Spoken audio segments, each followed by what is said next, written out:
You can still get your life back. Get your life back. It's real. Get your life back. Get your life back. Hi, welcome to Cheryl's Get Your Life Back podcast. I am a certified life purpose coach. I am an author, speaker, a mental health professional, pastoral counselor, and minister. And I'll talk a lot about, for those of you who follow me, all about purpose, all about doing things that you love to do, all about putting yourself first as well, loving yourself. When you operate in yourself and in your purpose and your passion, you're a more fulfilled person, you're more happier, you're more joyful. And so you can give out, you can give more to other people because you'll be giving out of a place of abundance, because you have put yourself first, took care of you, all the things you need for yourself, emotionally, spiritually, physically, psychologically, financially, in every different area. And when you practice operating out of a place of overflow and abundance, when you hear the word abundance, don't necessarily just think about, oh, a whole lot of wealth, no, it doesn't mean that. Abundance of spirit, joy, happiness, contentment, peace. So there's a certain level of peace and contentment that you have within yourself because you are a whole person, healed from past traumatic experiences or things that you have gone through and experienced in life, even just yesterday. But your mindset is focused on developing, growing, healing, being a servant in the earth to help other people, being whole. And so your whole life is about progression in those areas. None of us are 100% all the time. That don't even exist. But you can live as a whole person. So I like to talk about all things purpose. I'm going to do a 2-part series about finding purpose.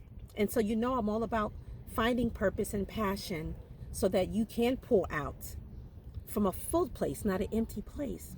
So the 2-part I want to talk about is finding your voice. So how to find your voice and how to find your shoes. Of course, shoes, you think about finding your fit. Voice, finding your uniqueness, what it is inside of you.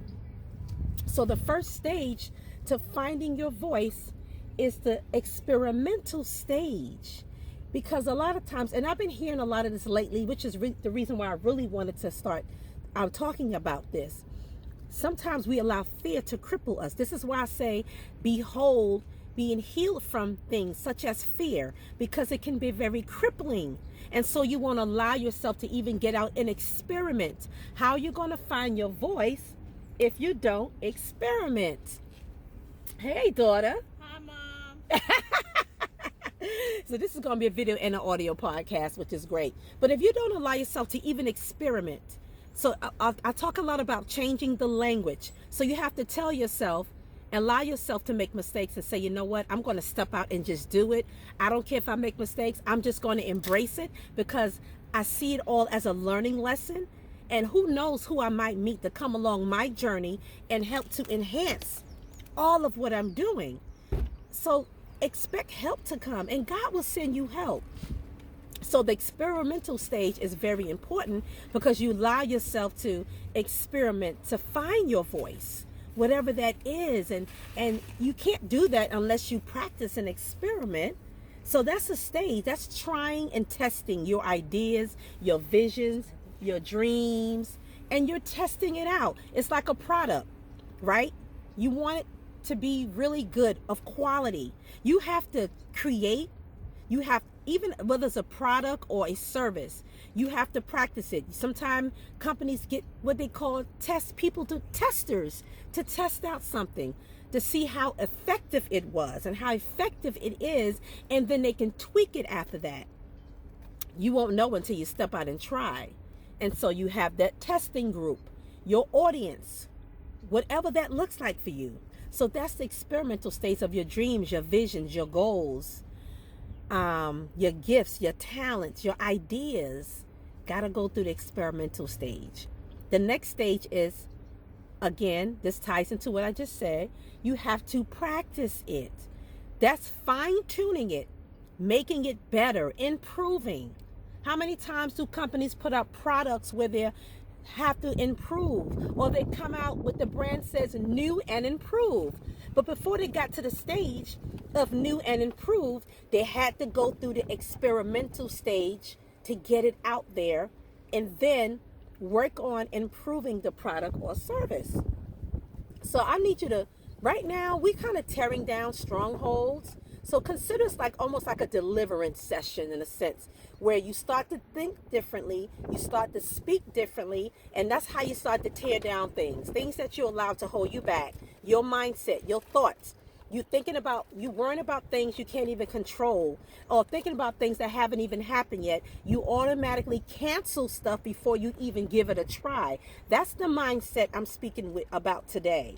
So when you're also practicing at it, you recognize your comfort level, where you are comfortable at with your voice, who you are. Well, like again, when I'm speaking about voice, I'm talking about your dreams, your visions, your ideas, who you are, and also your voice. Because maybe there's some things you want to say. Maybe you're a speaker, an influencer, or something like that, where when you speak, there's power, there's wisdom that comes out of you that influence other people, that helps other people. And so you find your comfort level.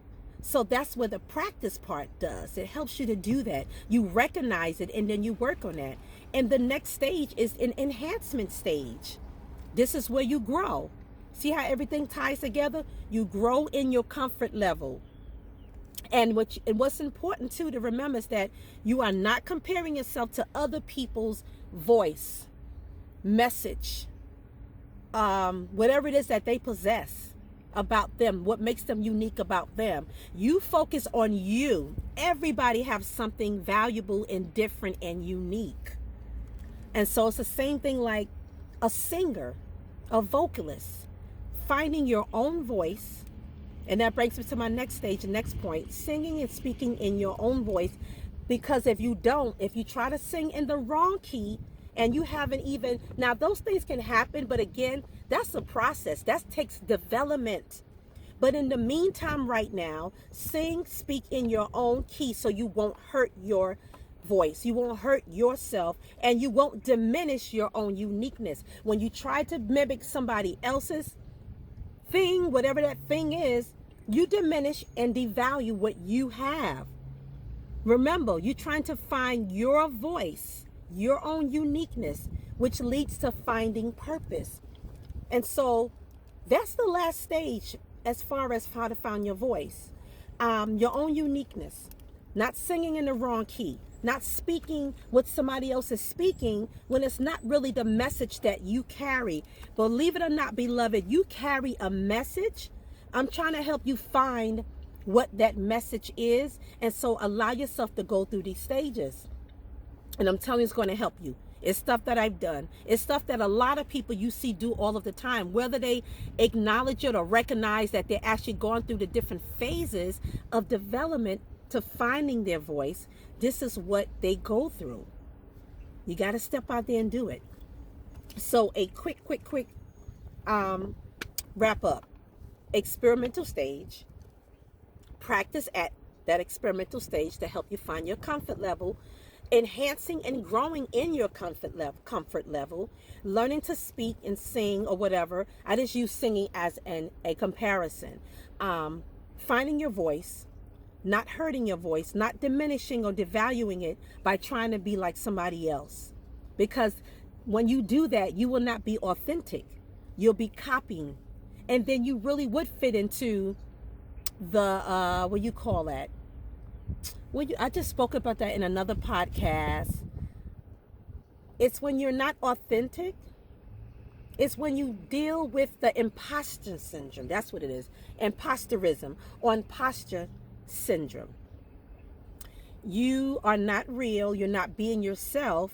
And so you're kind of trying to fit in somebody else's voice. And so you will never really embrace or be your unique self. So people don't really get to know who you are.